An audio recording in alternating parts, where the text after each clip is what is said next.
அனைவருக்கும் வணக்கம். நான் உங்கள் சரவணன். நம்மளோட எம்பிபிஎஸ் அப்டேட் பற்றி பொறுத்த வரைக்கும் இன்னைக்கு என்னென்ன மாதிரியான அப்டேட் இருக்கு. தேதி வந்து 14, ரைட்? ஸோ மார்னிங் இப்போது இதில் என்ன மாதிரியான எம்சிசியோட மூவ் இருக்கு, அடுத்து வந்து தமிழ்நாடு மெடிக்கல் செலெக்ஷன் மூவ் என்ன நடக்க போகுது, சென்டாக் புதுச்சேரியில் என்ன மாதிரியான மாற்றங்கள் இருக்க போகுதுன்றதை இந்த வீடியோவில் கம்ப்ளீட் பண்ணிடணும்னு நினைக்கிறேன். ஸோ ஒரு கொஞ்சம் எக்ஸ்டெண்டட் வீடியோ தான் ட்ரை பண்ணி பார்க்குறேன். முடிஞ்ச வரைக்கும் எவ்வளோ ஏர்லியராக கம்ப்ளீட் பண்ணலாம். ஸோ ஃபுல் வீடியோ மட்டும் பார்த்துருங்க. ரொம்ப முக்கியமான ஒரு இம்பார்ட்டண்டான அப்டேட்ஸ் எல்லாமே உள்ளே இருக்குது. நம்பர் 1. ஸோ எகெயின் இது வரைக்கும் தமிழ்நாட்டில் நான் ஒரு மிஸ்டேக் பண்ணேன், எம்சிசியில் ஒரு மிஸ்டேக் பண்ணேன், ஒரு பிடிஎஸ் சீட் இது வரைக்கும் வாங்கவே இல்லை அப்படின்ற மாதிரி இருக்கிற மாணவர்களுக்கு ஒரு மிகப்பெரிய வாய்ப்பு. ஃப்ரெஷ் ரெஜிஸ்ட்ரேஷன் பிடிஎஸ்க்கு பாண்டிச்சேரியில் ரெஜிஸ்ட்ரேஷன் ஓப்பன் பண்ணியிருக்கிறாங்க.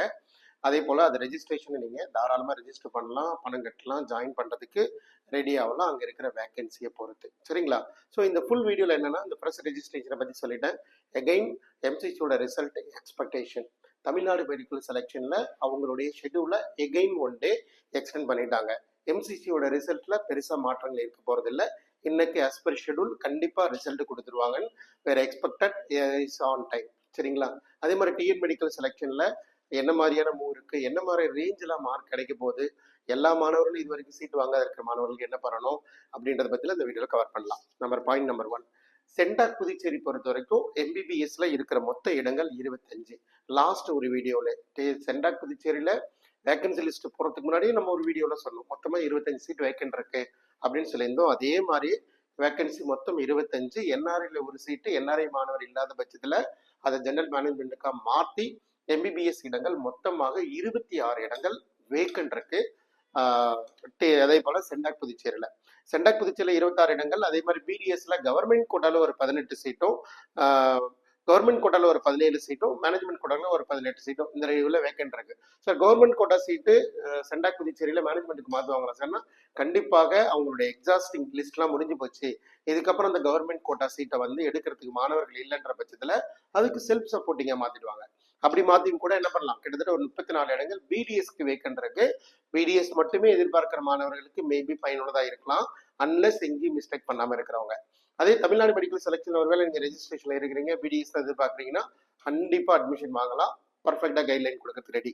ஸோ எம்பிபிஎஸ் பொறுத்த வரைக்கும் அதே மாதிரி டெட்லைன் மறந்துடாதீங்க. நாளைக்கு ஈவினிங் 5 மணிக்குள்ள கண்டிப்பாக ஒரு எம்பிபிஎஸ் வேணும் அப்படின்னா 16,80,000 பணத்தை கட்டி தான் பார்ட்டிசிபேட் பண்ணணும், மறந்துடாதீங்க. ஏன்னா அங்கே ஒரு 16,80 கட்டி, தமிழ்நாட்டில் ஒரு 5 லட்சம் கட்டி, ரெண்டுலையுமே பார்ட்டிசிபேட் பண்ணும்போது என்ன மாதிரியான பிரச்சனைகள்லாம் ஃபேஸ் பண்ண போறோன்றது சொல்லட்டுமா? இப்போ தமிழ்நாடு ஒரு ஏன்னு வச்சுக்கலாம், பாண்டிச்சேரி ஒரு பின்னு வச்சுக்கலாம். ரெண்டையுமே ஃபோக்கஸ்டா 2 பேரும் பார்ட்டிசிபேட் பண்ணணும் இல்லைங்களா? ஒரு ஏல மட்டும் சீட் கிடைச்சிச்சுன்னா பிரச்சனையே கிடையாது, பி ஒன்றும் வரை கிடையாது, தாராளமாக நம்ம விட்டுறலாம். பட் அதே போல பியில் சீட்டு கிடைச்சதுனாலும் ஏல கிடைக்கவே இல்லைனாலும் பண்ணிடலாம், பாண்டிச்சேரியில் மட்டும் கிடைச்சதுனாலும் பண்ணிடலாம். ரெண்டுலுமே சீட்டு கிடைச்சதுன்னா ஏதோ ஒன்று நம்ம இழக்கிற மாதிரி இருக்கும். பாண்டிச்சேரி வேணான்னு சொன்னா 16,80,000 பிடிச்சிருப்பாங்க அப்படின்றத இன்ஃபர்மேஷன் கிளியர். அதே மாதிரி தமிழ்நாடு மெடிக்கல் செலெக்ஷன் இந்த ரவுண்ட்ல நீங்க 5 லட்ச ரூபா டெபாசிட் கட்டுறீங்க, நீங்க வேண்டான்னு சொல்லவே கூடாது. வேண்டான்னு நீங்க சொல்றீங்க அப்படின்னா நீங்க இந்த 5 லட்ச ரூபாயும் டெபாசிட் லூஸ் பண்ணணும், ஏற்கனவே கட்டின 1,05,000 ரூபாய் அந்த 1 லேக் அதையும் டெபாசிட் லூஸ் பண்ணணும், அதை மறந்துடாதீங்க. ஸோ எப்போதுமே ஒரு சீட்டு வேண்டான்ற முடிவு எடுக்கிறது ரொம்ப ரொம்ப முக்கியம். சரிங்களா? இல்லை சார் நான் இது வரைக்கும் தெரியல, நான் இந்த மாதிரி காலேஜ் செலக்ட் பண்ணிட்டேன், இப்போ எனக்கு அலர்ட் ஆயிடுச்சு நான் போக மாட்டேன் அப்படின்னு நீங்க அடம் பிடிச்சாலும் வேற வழியே கிடையாது, நீங்க ஜாயின் பண்ணி தான் ஆகணும். இல்லைன்னா மிகப்பெரிய தொகையை நீங்க இழக்கிற மாதிரி நேரிடும். சரிங்களா? அதனால தமிழ்நாடு பாண்டிச்சேரி ரெண்டையுமே பேலன்ஸ்டா கலந்துக்க போறீங்கன்னா ரொம்ப கவனமா இருக்கணும். சார் நான் ஒரு டைரக்ஷன்ல மட்டும்தான் இருக்கிறேன், பட் கான்ஃபிடண்டா இருக்கிறேன்னா தப்பே கிடையாது. பட் என்ன மார்க்கு கிடைக்குமா கிடைக்காதுன்ற புரிதல் இல்லாமல் ஒரு டைரக்ஷன்ல இருக்காது. சரிங்களா? ரைட். அதே மாதிரி டிஎன் மெடிக்கல் செலக்ஷன் ரெண்டுமே பேலன்ஸ்டா போகும், ரொம்ப கவனமா இருக்குன்னு தான் நான் அட்வைஸ் பண்றேன். எம்சிசில இன்னைக்கு கண்டிப்பா ரிசல்ட் இருக்குங்க, வெயிட் பண்ண பிரச்சனையே கிடையாது. You can show the result. So ஒருவேளை எம்சிசில நீங்க சாய்ஸ் ஃபில் பண்ணீங்க, அலாட்மெண்ட் வரல, ஓகே நல்லா புரிஞ்சுக்கோங்க, உங்களுக்கு அலாட்மெண்ட் கிடைக்கல, அலாட்மெண்ட் வரல, பட் நீங்க என்ன மார்க் இருந்தாலும் தயவு செஞ்சு ரெக்வஸ்ட் பண்ணுங்க, அடுத்த நிமிஷமே அடுத்த ஏற்பாடுகள் பண்ணலாம். நீங்க டீம்டு யூனிவர்சிட்டியில பாருங்க, டீம்டு யூனிவர்சிட்டியோட சாய்ஸ் லக்கி நேற்று முடிச்சாச்சு. ஸோ நான் இன்னைக்கு வீடியோவில் உங்களுக்கு பதிவு பண்றது உங்களுக்கு சீட்டு கிடைக்கல. ஓகே, சீட்டு கிடைக்கலன்னா இவர்கிட்ட சொல்லுங்க, அதுக்கு என்ன ஏற்பாடுகள் பண்ண முடியும்னு பார்க்கலாம். தமிழ்நாடு மெடிக்கல் செலெக்ஷன் பொறுத்த வரைக்கும் ரிவைஸ்டு ஷெட்யூல் நாளைக்கு ஈவினிங் 5 மணி வரைக்கும், இந்த 12 மணி நேரத்துல இருந்து 5 மணிக்கு மூவ் பண்ணிட்டாங்க. மதிய நேரத்தில் எல்லாரும் வேலையில் உட்காந்துருப்பாங்க இல்லையா, நாளைக்கு ஈவினிங் 5 மணி வரையும் டைம் கொடுத்துட்டாங்க. ஸோ எகெயின் ஒரு பிடிஎஸ் தேவை, இல்லை ஒரு எம்பிபிஎஸ் தேவை, 5 லட்ச ரூபா பணம் கட்டுறதுல பிரச்சனை இருக்கு, கட்டுங்க. அது மாதிரிலாம் இந்த தமிழ்நாடு மெடிக்கல் செலெக்ஷனுடைய மூவை உடனே கொண்டு வாங்க. வேக்கன்சிஸ் அதிகமா இருக்கிற பட்சத்துல கண்டிப்பாக எல்லா மாணவர்களுக்குமே கடந்த ஒரு 3-4 வீடியோல எல்லா மாணவர்களுக்குமே எம்பிபிஎஸ் சீட்டுக்கான கைடன்ஸ் கொடுக்கறதுக்கு ரெடியா இருக்கிறோம்னு சொல்லிட்டோம். சரிங்களா? உங்களுக்கு பயமா இருக்கா? நீங்க கவலைப்பட தாராளமாக கேளுங்க. பட் எம்பிபிஎஸ் அட்மிஷன் பொறுத்த வரைக்கும் 100% ஜாயின் பண்றதுக்கு ரெடியா இருங்க. ஸோ நான் ஃபைனலா உங்களுக்கு அதே போல நீங்க வந்து அந்த ஃபினான்ஷியல் மட்டும் ரொம்ப கவனமா இருங்க. அந்த பாக்கெட்ல இருக்குன்ற பட்சத்துல நீங்க சீட்டு வாங்காம இருக்கக்கூடாது. ரைட்? ஸோ ஃபைனலா நான் ஒரே கமெண்ட்ஸ்ல கிளியரா சொல்றேன். முக்கியமா எம்பிபிஎஸ் தான் ஆரம்பத்துல படிக்கணும்னு நினைச்சு இன்னைக்கு இன்ஜினியரிங் படிச்சுட்டு இருக்கிறவங்க, அலைடி ஹெல்த் படிச்சுட்டு இருக்கிறவங்க, வெளிநாட்டுல போய் எம்பிபிஎஸ் படிச்சுட்டு இருக்கிறவங்க யாரா இருந்தாலும் சரி, சரியா, என்ன மார்க்கா இருந்தாலும் சரி, தமிழ்நாட்டில் எம்பிபிஎஸ் படிக்கிறதுக்கு உங்களுக்கு பிடித்தமா இருக்கிற பட்சத்துல தாராளமா சொல்லுங்க, இங்கே படிக்க முடியும். சரிங்களா? அதே மாதிரி இங்க எல்லாருக்கும் எம்பிபிஎஸ் கிடைக்கிறதுக்கான மிகப்பெரிய மாற்றம் என்னது? ஃபினான்ஷியல். சரிங்களா? நம்மள்ட்ட கையில பணம் இருக்க வேண்டியது ரொம்ப அவசியம். பேக்கெட்டை செக் பண்ணுங்க, இருக்கிற பண ரீதியை பாருங்க. இங்க மேனேஜ்மெண்ட் கோட்டான மினிமம் 20 to 22 லட்சம் வரைக்கும் செலவு பண்ணக்கூடிய மனநிலையிலையும் ஃபினான்ஷியலாகவும் இருக்கிறீங்க அப்படின்னா கண்டிப்பா அதுக்கு புரோட்டோகால் கொண்டு போகலாம், தப்பே கிடையாது. ஃபர்ஸ்ட் நீங்க உங்களுடைய தேவைகளை ஃபர்ஸ்ட் கண்டுபிடிங்க. இது வரைக்கும் எல்லா குழப்பத்துக்கும் போட்டாச்சு, எங்க வேணா போயிட்டு வந்துச்சு, எல்லாம் பண்ணியாச்சு. ஃபர்ஸ்ட் நிதானமா உட்காருங்க. உங்களுடைய தேவைகள் என்ன? என் பையனையோ பொண்ணையோ நான் எம்பிபிஎஸ் தான் படிக்க வைக்கணும்னு ஆரம்பத்தில் நினைச்சேன். அதை கவர்மெண்ட் கோட்டாக்கு தான் நான் டார்கெட் பண்ணேன். கவர்மெண்ட் கோட்டாக்கு மீட் அவுட் ஆகலை. சரி, இது வரைக்கும் போகலன்னு சொல்லி நான் ஒரு வேற கோர்ஸுக்கோ இல்லை வெளிநாட்டுக்கோ இல்லை ஏதோ ஒரு முடிவு எடுத்திருக்கிறேன் அப்படின்ற மாதிரி இருக்க பட்சத்துல இப்போ ஒருவேளை உங்களால பணம் கட்டி படிக்கக்கூடிய மனநிலையோ குடும்ப சூழ்நிலையோ இருந்துச்சு அப்படின்னா கண்டிப்பா படிக்கலாம், தப்பே கிடையாது, மறந்துடாதீங்க.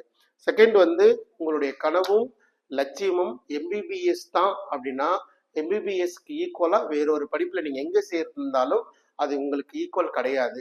அதனால எம்பிபிஎஸ்ஸே படிக்க சொல்லதான் நான் அட்வைஸ் பண்ணுவேன். ஈவன் பிடிஎஸ் மாணவர்கள், சரி பரவாயில்ல எம்பிபிஎஸ் கிடைக்கலன்னா பிடிஎஸ் போய்க்கலாம் அப்படின்னு இருக்கிற மாணவர்களும் எம்பிபிஎஸ் கிடைக்கலனா தான் பிடிஎஸ் போக சொல்றேன். நான் தான் எம்பிபிஎஸ்க்கு என்ன மார்க்கா இருந்தாலும் கொடுக்க கைட் பண்றோம்னு சொல்றேன் இல்லையா? ஸோ 113 மார்க்குக்கே நம்ம டெட்லைன் எடுத்துருக்கிறோம். அப்படி இருக்கும்போது நீங்க எந்த மாணவர்களும் கவலைப்பட வேண்டாம். அட்மிஷன் வேணும்னா கைட்லைன் கேளுங்க. எல்லாத்தையும் விட்டுட்டு கடைசி நிமிஷத்துல எதையும் கேட்காதீங்க. சரிங்களா? உங்களுடைய ட்ரீமு ஃபினான்ஸு இதுதான் முக்கியம். இதே போல முக்கியமானது இந்த எஸ்சி எஸ்டி எஸ்சிஏ கேட்டகரி மாணவர்கள். இவங்க எல்லாருமே நிறைய மாணவர்கள் வறுமை கோட்டு கீழே உள்ள மாணவர்கள் தான். முக்கியமாக 2,50,000 அதோட வருமானத்துக்கு கீழே இருக்கிறாங்க. அப்படி இருக்க பட்சத்துல அவங்கள தயவு செஞ்சு என்கரேஜ் பண்ணுங்க, கைட் பண்ணுங்க. அவங்க 15 லட்ச ரூபா கவர்மெண்ட் ஸ்காலர்ஷிப் கொடுக்குறாங்க. அதர் ஃபீஸ் கட்டுறதுக்கு பாக்கெட்ல பணம் இருக்கணும். சில மாணவர்கள் என்ன ஒரு பிரச்சனைனா அதர் ஃபீஸும் கட்டுவதற்கு நான் ஃபிட் இல்லைன்றவங்க கண்டிப்பா வர வேண்டாம். அதர் ஃபீஸ் கட்டுறதே எனக்கு ஒரு பிரச்சனை இல்லை சார், டியூஷன் ஃபீஸ் கட்டுறதுதான் பிரச்சனை அப்படின்ற பட்சத்தில் கவர்மெண்ட் கோட்டாவா இருந்தாலும் மேனேஜ்மெண்ட் கோட்டான எல்லாமே ஒண்ணுதான். தமிழ்நாடை பொறுத்தவரைக்கும் இதுதான் சிஸ்டம். அதர் ஃபீஸ்னா இந்த ரேஞ்ச் தான் வாங்குவாங்க, அதர் ஃபீஸ்னா இதுதான் வாங்குவாங்க. அந்த ஃபீஸுக்கு நீங்க கேப்பபிளா இருக்கீங்க, மேனேஜ் பண்ணலாம்னு இருந்தீங்கன்னா கண்டிப்பா வாங்க. கைட்லைன் பண்ணி எப்படியாவது ஒரு அலாட்மெண்ட் வாங்கிடலாம். இங்கேயே எம்பிபிஎஸ் படிச்சிடலாம், தமிழ்நாட்டிலே படிச்சிடலாம். இந்த வருஷ மாற்றங்கள் மாதிரி இது வரைக்கும் எந்த வருஷமும் நடந்தது கிடையாது. ஒரு குறிப்பிட்ட மார்க்கில் எங்கேயுமே போனது கிடையாது.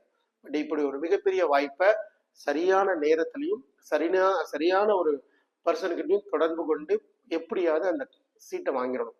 அதுதான் எல்லாருடைய எண்ணங்களும். ரைட்? ஸோ நான் ரொம்ப அக்ரெசிவாக தான் 2-3 நாளாக ஒர்க் பண்ணிட்டு இருக்கோம். அவ்வளோ மாணவர்களை எதிர்பார்ப்பை பார்க்கிறோம். சரி, என்னோட மாணவர்கள் பார்க்குறப்ப நீங்களும் என்னோட மாணவர்கள் தானே. ஸோ உங்களுக்கான கைடன்ஸ் இருந்தாலும் கம்ப்ளீட் பண்ணி கொடுக்கணும்னு தான் பார்க்குறேன். ஸோ எப்போதுமே கொஞ்சம் ப்ரொஃபஷனலாக பாருங்க. ஒரு இன்ஃபர்மேஷனாக கேட்கணும்னு மட்டும் தயவு செஞ்சு யோசிக்காதீங்க. ப்ரொஃபஷனலாக வாங்க, அட்மிஷன் வாங்குறது ரெடியாக இருங்க. உங்களுக்கு ஒரு நீட் இருக்கு, அந்த நீடை நான் சக்ஸஸ்ஃபுல்லாக படிப்பு கொடுக்கறது ரெடி. சரிங்களா? ஸோ எனிவே நிறைய அப்டேட் அடுத்த வீடியோக்கும் கொடுக்க போகிறோம். சப்ஸ்கிரைப் பண்ணி வச்சுக்கோங்க. அடுத்த வீடியோவில் சந்திக்கலாம். நன்றி, வணக்கம்.